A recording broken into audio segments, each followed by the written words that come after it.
My best friend's boyfriend took over our apartment, lied about everything, so I exposed them both. You ever have that gut feeling something's off, but you ignore it because you don't want to seem crazy? Yeah, that was me when Rachel said, "Hey, is it cool if Travis stays over for a few days?" We shared a tiny 2-bedroom apartment in Portland. Cheap, old, creaky floors, but it was ours. At least, it used to be. I said yes without thinking. Why not, right? What's a few days? Spoiler, it was never gonna be just a few days.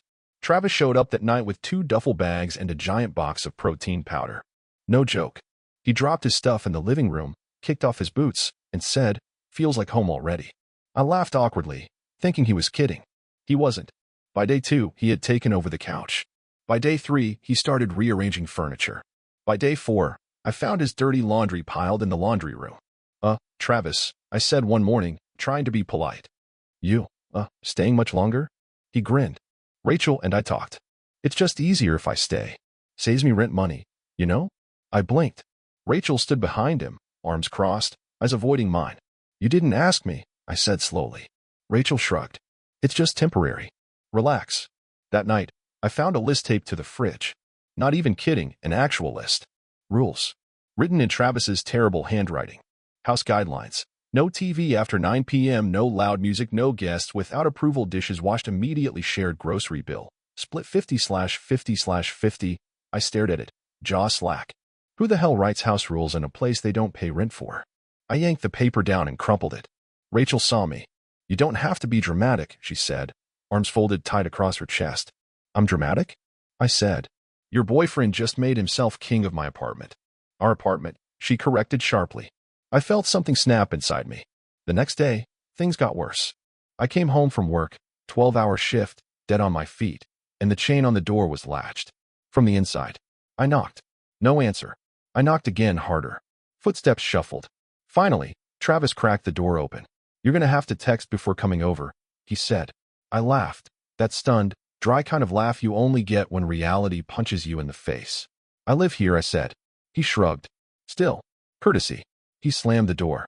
Hard.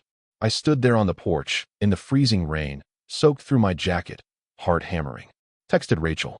Are you serious with this? No reply. Called. Straight to voicemail. I stood there for another 10 minutes, then pounded on the door until Rachel finally opened it. She looked exhausted, like she hadn't slept in days. What's going on? I demanded. She glanced over her shoulder. Travis sat on the couch, scrolling through my Netflix account. Rachel whispered, just be cool. Please. You're letting him lock me out? She didn't answer. I pushed past her into the apartment, slammed the door behind me. My home didn't feel like mine anymore. It felt invaded. That night, I lay awake in my tiny bedroom, listening to Travis laugh at some stupid show in the living room. I knew this wasn't just a misunderstanding. It was war, and I wasn't about to lose my own home without a fight. But I also knew one thing for sure. They were hiding something. Something way worse than just freeloading. And I was about to find out what. The next morning, I skipped breakfast. Couldn't even look at the kitchen without feeling sick. Travis sat at the counter, eating cereal straight from the box like a king surveying his castle. Rachel was nowhere in sight. Morning, roomie, Travis said, grinning. I didn't answer. Just grabbed my keys and left. First stop, Amanda and David's place downstairs. They'd lived in the building longer than us. Knew everybody's business. Amanda opened the door with her usual suspicious squint. Hey, I said, trying to sound casual. You ever seen that guy Travis around here before? She snorted. Travis? Yeah, real winner. I leaned closer. What do you mean? She pulled the door wider so David could chime in. Guy used to live with some girl across town, David said. Kicked out after 3 months. Neighbors said he trashed the place. Amanda nodded. And he owes back rent. Couple thousand easy. I felt the ground shift under me. You're sure it's him? I asked. Amanda rolled her eyes. Same guy. Same stupid tattoos. David smirked. Looks like you got yourself a squatter. I went back upstairs shaking with rage. Rachel was home, curled up on the couch with Travis, laughing at some trashy reality show. They looked up when I slammed the door. Problem? Travis asked. You owe rent, I snapped. Rachel stiffened. We talked about this, she said quickly. He's looking for a job. For 3 weeks? I shot back. Travis stood up slow. You trying to start something? I stared him down. You don't belong here. You're not even on the lease. He took a step closer. And what are you going to do about it? Before I could answer, Rachel jumped up between us. Stop it, she hissed. Both of you. This is ridiculous. I shook my head, heart pounding. You're letting him ruin everything, I said, voice low. Rachel's eyes shimmered with tears. You don't understand, she whispered. I need him. Need him? I barked a laugh. You need a roommate, not a parasite. Travis sneered. You just jealous, girl. You ain't got nobody. I turned away. If I stayed another minute, I was going to say something I couldn't take back. That night, I couldn't sleep. Pacing my tiny bedroom, every floorboard creaking under my bare feet. I needed a plan. Something smart. Something legal. I pulled out my lease agreement. Flipped through the fine print. There it was. Unauthorized tenants equals grounds for eviction. My chest tightened. If I went to Mr. Grant, the landlord, he could evict all of us. Me included. I had to be careful. Real careful. The next morning, Travis had taken over the living room again. Shirtless, feet on the coffee table, playing Xbox like he paid the bills. Rachel was gone. Work, probably. Good. I grabbed my phone and snapped pictures. His stuff everywhere. His name on the fridge note. The giant box of protein powder taking up half the kitchen. Evidence. I sent it all to myself. Filed it away. Just in case. Later that day, Rachel texted me. Can we talk tonight? I stared at the screen. Felt my stomach turn. Fine. 7 p.m., living room. At 7 sharp, I sat on one end of the couch. Rachel sat on the other. Travis stayed in the kitchen, pretending not to listen, but we both knew he was eavesdropping. Rachel twisted her hands in her lap. I know it's been tense, she started. I said nothing. She took a deep breath. I just need you to be patient. Travis is going to get a job. He's looking. He's trying. I leaned forward, elbows on my knees. And what if he doesn't? Rachel hesitated. I'll cover his share for a while. You can barely cover yours, I said. She flinched. I softened my voice, just a little. Ratch, I'm not trying to be the bad guy, but you're risking everything for someone who doesn't even respect this place. She wiped at her eyes angrily. You don't know him. I know enough, I said quietly. And then I dropped the bomb. I talked to the neighbors. Her face went pale. They know Travis. From before. From when he got evicted. When he trashed someone else's apartment. Rachel's mouth opened. Closed. No sound came out. Behind her, Travis swore under his breath. I stood up. You brought a liar into our home, I said. Rachel finally found her voice. You're trying to ruin my life. I'm trying to save mine. I walked to my room, heart hammering. Locked the door. Collapsed onto my bed. Because I knew what was coming next. They weren't just going to sit there and take it. They were going to fight back. Dirty. I barely slept that night. Every tiny sound, the creak of the pipes, the wind rattling the window had me wide awake, listening, heart pounding. Somewhere down the hall, Travis and Rachel whispered behind their door. Low, urgent, plotting. I knew it like I knew my own name. Next morning, I went into the kitchen to grab coffee. Travis was already there. He leaned against the counter, arms folded, smirking. Morning, princess. I ignored him. Poured coffee into a chipped mug. He laughed low. You gonna keep playing landlord, or are you finally moving out? I turned, met his eyes dead on. I'm not going anywhere. He stepped closer, the fake smile dropping from his face. You don't belong here anymore. I set my coffee down slow. And you do? He grinned, all teeth. I got Rachel. I don't need you. I leaned closer. You're a leech. You suck the life out of people until they have nothing left. I'm not letting you do it to me. He straightened up, still smiling, but I saw the twitch in his jaw. Hit a nerve. Good.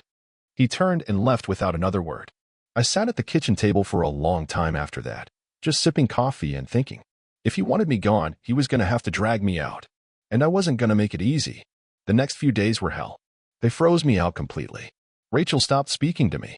Travis started locking the bathroom door when he wasn't even using it. My laundry mysteriously disappeared from the dryer twice. Dishes I didn't use piled up in the sink, and when I refused to clean them, Rachel started texting me passive-aggressive reminders. The apartment didn't feel like home anymore. It felt like enemy territory. And every day, Travis got bolder. One night, I came home late from work. My bedroom door was open. It had been locked when I left. I stepped inside slowly. My drawers were rifled through. My closet door hung open. I stood there, heart pounding, scanning the room. Nothing stolen. Nothing missing. Just disturbed. Violated. I backed out, shut the door, locked it again, and this time, shoved a chair under the knob. They were trying to scare me. Make me feel unsafe. Make me leave. Not happening. The final straw came a few days later. I got home to find a note taped to my door. Notice to vacate. No letterhead. No signature. Just Travis chicken scratch handwriting at the bottom. I tore it down and stormed into the living room. Rachel and Travis were on the couch, watching TV like nothing was wrong. "You can't evict me," I snapped, waving the paper in the air. Rachel looked at me like I was crazy. Travis just grinned. "Pretty sure we can." "No, you can't," I said. "You're not the landlord. You're not even on the lease." Rachel shifted uncomfortably. Travis stood up slow. "You think Mr. Grant's gonna care?" he said, stepping into my space. "He wants rent paid. We pay. You don't." I blinked, stunned. "What are you talking about?" Rachel finally spoke. "Travis gave Mr. Grant a check for this month. Covered my half too." I stared at her, stunned. "You're letting him buy his way in?" She looked away. Couldn't even meet my eyes. "Money talks," Travis said smugly. "You don't."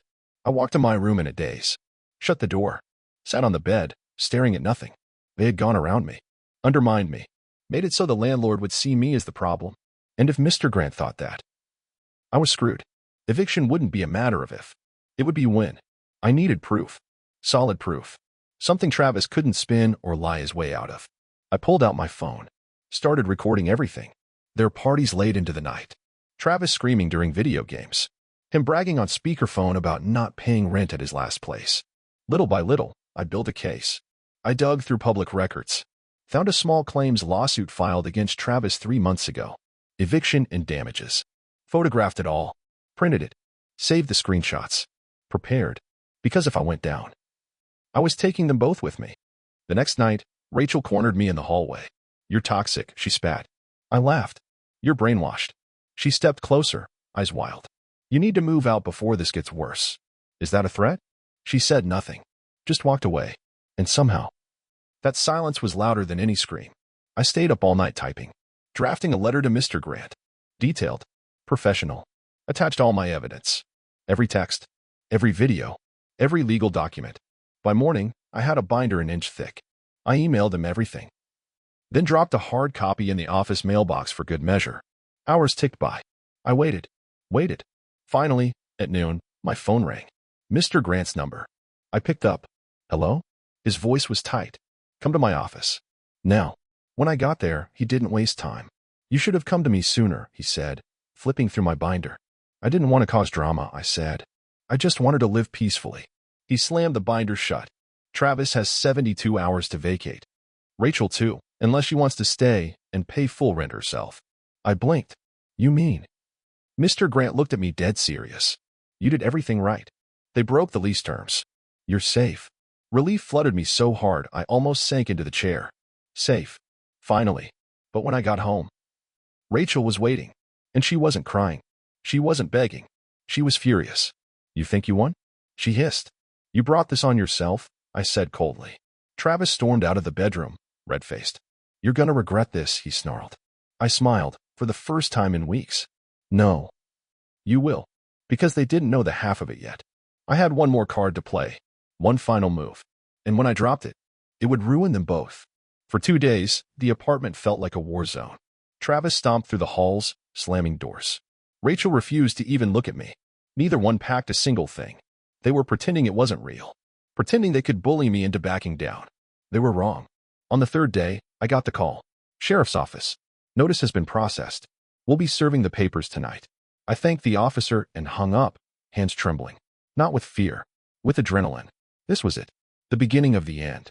I came home from work to find Travis in the kitchen, shirtless, chugging beer. He smirked when he saw me. "Tick-tock, princess." I walked past him without a word. He didn't know. Not yet. Rachel came out of her room, arms crossed. "You're pathetic," she hissed, running to the landlord like a little rat. I turned slowly. "No, Rachel. Pathetic is letting some broke loser hijack your life." She flinched like I slapped her. Travis snorted. "You think you're some hero? You're just bitter and alone." I smiled. Calm. Deadly. "You'll see." At exactly 7 p.m., there was a knock on the door. 3 hard, official raps. I opened it. 2 deputies stood there, firm and stone-faced. "Travis Mitchell?" one asked loudly. Travis froze. Rachel's face went bloodless. "You are hereby ordered to vacate these premises within 24 hours or face forced removal." The deputy handed him a thick packet of papers. Rachel snatched it, flipping through.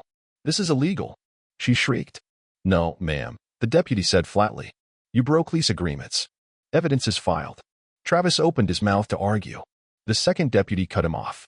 You can leave on your own, or you can be escorted. Silence. Thick. Ugly. Finally, Travis slammed the papers down on the counter. This isn't over, he muttered. You're right, I said sweetly. It's just getting started. They spent the night packing in angry, chaotic bursts, throwing things into garbage bags, yelling at each other. At 2 a.m., I heard Travis smash a plate. At 4 a.m., Rachel started crying loud, ugly sobs. I didn't come out of my room, didn't comfort her, didn't offer a damn thing. She made her choice. Now she could live with it. The next morning, I stood in the hallway, arms crossed, watching them struggle with their bags. Rachel glared at me through swollen eyes. You're evil, she whispered. No, I said. I'm free. She shook her head, grabbed the last box, and stumbled out the door. Travis followed, shooting me a look full of pure hate. The door slammed behind them. The lock clicked. Silence. Real, pure silence. I sat down in the middle of the living room, breathed deep. For the first time in months, it smelled clean. It smelled like mine. I should have felt relief. I should have felt peace. But mostly, I felt hollow. Because the truth was, Rachel wasn't just a bad roommate. She was supposed to be my best friend. Later that afternoon, I took out the trash they left behind. Old beer cans, empty pizza boxes, broken hangers. At the bottom of the pile, something caught my eye. A crumpled envelope. Curious, I opened it. Inside, a printed email. From Travis to Rachel. Plan. Get her out bullet points. Detailed. Manipulative. Make her feel like a third wheel. Start locking her out. Mess with her stuff so she feels unsafe. Push until she leaves voluntarily. No legal trouble. I stared at it, hands shaking. They hadn't just let things spiral. They planned it. Planned to drive me out of my own home. I felt sick and furious. I snapped photos of the letter. Saved them. Because if either of them ever tried anything again, I had the evidence. Solid. Unforgivable. Proof of exactly who they really were. That night, as the sun set over Portland, I stood on the balcony with a cup of coffee in my hands. Below, the city buzzed, alive, indifferent, beautiful. And for the first time in what felt like forever, I wasn't afraid. I wasn't stuck. I wasn't anyone's victim. But just when I thought it was over, when I thought I could finally breathe, I got a text. Unknown number. You think you won? Watch your back. No name. No sender. But I didn't need one. I knew exactly who it was. I stared at the text for a long time. You think you won? Watch your back. I should have felt scared. Maybe a month ago, I would have. But now? Now I just felt cold. That same night, the building's power flickered.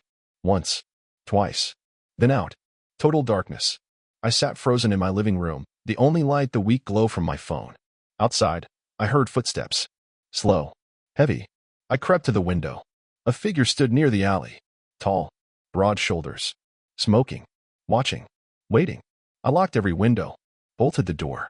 Called the non-emergency police line. They promised to send a cruiser to check it out. But deep down, I knew. I knew it was Travis. Next morning, I found scratches down the driver's side of my car. Long, deep. Vicious. No cameras in our lot. No witnesses. I took pictures anyway. Filed a report. One more page for the growing file with his name all over it. Days passed. Then a week. No more sightings. No more texts. I started to breathe easier again. Started thinking maybe, just maybe, he realized he lost. Then Rachel showed up. Out of nowhere. Sunday afternoon. Knocking on the door like she still had the right. I stared at her through the peephole for a full minute.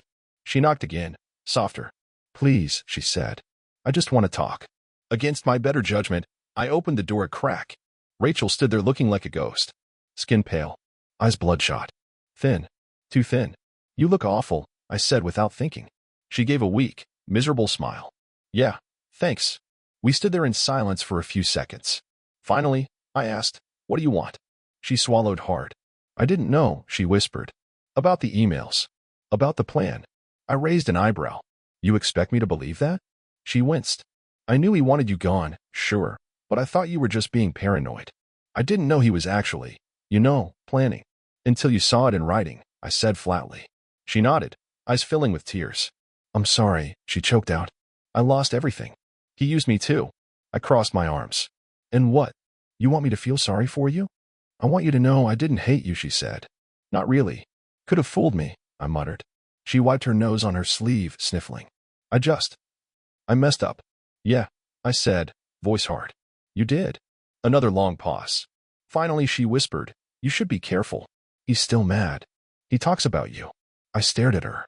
He talks about hurting you, she said, barely audible. I tightened my grip on the door. You two deserve each other, I said. Then I slammed the door in her face. Hard. That night, I checked every lock twice. Didn't sleep much.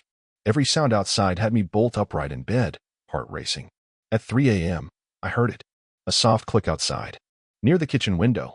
I grabbed my baseball bat from under the bed, crept into the living room, peered through the curtain. Nothing. Silence. Then my phone buzzed on the counter. I snatched it up, heart hammering. A new text. No name. Just, better start running. I called the cops immediately. Told them everything. The stalking. The threats. The vandalism. 2 patrol cars showed up within minutes. They swept the lot. Checked the alley. Found fresh cigarette butts right under my window. Same brand Travis always smoked. The officers were sympathetic but firm. Get a restraining order, one said. Tonight. I filed the paperwork first thing in the morning. Emergency protection order. The hearing would come later. But for now, if Travis came within 300 feet of me, he'd be arrested on the spot. For a few days after that, everything went quiet. Too quiet. Then Brooke called. Em? You better come see this. I drove to her apartment across town. She stood waiting outside, arms folded, face pale, pointed to her mailbox. Spray painted across it in huge red letters, rat. My stomach dropped. Inside the box? A dead bird. Rotting. Maggots wriggling around its broken wings. Police came again. Filed another report. But there were no cameras in that complex either. No fingerprints. Just the message. Loud and clear. I know where you are. I can get to you. I doubled down. Changed my locks again. Upgraded my security system. Bought a damn taser. I wasn't playing anymore. If Travis wanted a war, he was gonna get it. The final showdown came a week later. I came home from work. Pulled into my spot. Headlights flashed in my face. A black pickup truck blocked the lot. Travis. Standing in front of it, arms crossed. Grinning. Like he thought this was funny. I grabbed my phone, started dialing 911. He sauntered toward me. Real slow. Real casual. You scared, princess? He called out. I said nothing. Just held up the phone, showing him the emergency screen. He laughed. That your plan? Hide behind the cops forever? Still walking closer. I stayed behind my car. Heart pounding. Fingers tied on the taser in my pocket. You ruined my life, he hissed. You made me homeless. You did that yourself, I said, voice steady. He stopped 10 feet away. Just stared at me. Pure hatred in his eyes. You don't deserve any of this, he spat. You don't deserve anything. I didn't move. Didn't blink. Sirens wailed in the distance. Getting closer. Travis heard them too. He hesitated. For one awful second, I thought he might lunge at me. Might try something stupid. Instead, he turned, fast, jumped into his truck, and peeled out of the lot, tires screaming. Police caught him 2 blocks away. They charged him with stalking, harassment, violating the protection order. Brooke and I testified at the hearing. I showed the court everything. The texts, the photos, the vandalism, the threats. They gave him 6 months jail time, plus mandatory therapy. Restraining order extended for 5 years. When the judge read the sentence, I didn't feel triumph. Didn't feel victory. Just closure. Real, final closure. Rachel? She vanished. Left town, from what I heard. Ran from the wreckage she helped create. Good riddance. Me? I stayed. Signed a new lease. Repainted the apartment. New furniture. New locks. New life. No more fear. No more chaos. Just peace. Hard-earned. Well-deserved. But sometimes, on quiet nights, when the wind howls against the windows, I still think about how fast people can change, how fast a friend can turn into a stranger, and how sometimes family isn't who you grew up with, it's who you survive with. A month after Travis went to jail, my life finally started to feel normal again. For the first time in forever, I could leave my windows open at night. I could go grocery shopping without looking over my shoulder. I could breathe without the constant weight pressing on my chest. It's crazy how you don't even realize how trapped you are until you're free. The apartment felt different too. I stripped the walls bare, tore down every poster, every picture, every memory that still smelled like Rachel. New paint, new rugs, new life. I even adopted a dog from the shelter. Rusty. Big. Loud. Loyal. He slept by the front door every night, snoring like a freight train. And every time I heard that rumbling snore, I felt a little bit safer, a little bit more whole. Some nights I still thought about them. Rachel, Travis, how easy it had been for them to twist everything. How quickly loyalty turned to betrayal. How friendship meant nothing once survival was on the line. I wondered where they were now, if they ever thought about me, if they regretted anything. But the truth? I didn't care. Not anymore. One Saturday afternoon, Brooke came over. She brought a bottle of cheap wine and 2 greasy pizza boxes. We sat cross-legged on the living room floor, eating and laughing like nothing bad had ever happened. At some point, she raised her glass. To surviving hell, she said. I clinked mine against hers. To never letting anyone steal our peace again. We drank, and it felt good, real. Later that night, after Brooke left, I stood on the balcony with Rusty at my side, staring out over the city lights. So much had changed. And not just outside. Inside, too. I wasn't the same scared girl who let people walk all over her. I wasn't the same naive idiot who thought loyalty would protect me. I was different now. Harder, maybe. Stronger, definitely. And even though it cost me almost everything, even though it broke my heart into 1,000 sharp pieces, I realized I wouldn't change a thing. Because freedom, real freedom, it isn't free. It costs pain. It costs betrayal. It costs standing up when every voice around you says sit down. But it's worth it. God, it's worth it. One last thing. A few weeks ago, I got a letter. No return address. No signature. Inside, just a single scrap of paper. Sorry. That was it. 2 words. No explanation. No promises. No names. Just sorry. I burned it without reading it again. Because sorry without change means nothing. Because healing doesn't need apologies. It needs distance. And I finally had all the distance I needed. So if you're sitting there wondering if you should walk away, if you should protect yourself, if you should choose peace over loyalty, let me tell you, you should. You deserve a life that feels safe. A life where you don't have to check every shadow. A life where love doesn't come with knives hidden behind backs. You deserve better. And it's okay to walk away to find it. Even if it hurts. Even if you're scared. Even if you're standing alone. Especially then. Because sometimes, standing alone is the bravest thing you'll ever do. And what about you? Have you ever trusted someone so deeply, only to realize they never cared the same way? How did you deal with it? Did you walk away? Or did it nearly break you first? Share your story in the comments. I would love to hear it. And if this story made you feel something, subscribe to the channel, share this video with someone who needs to hear it, and remember, your peace is worth fighting for. Thanks for listening. Take care of yourself.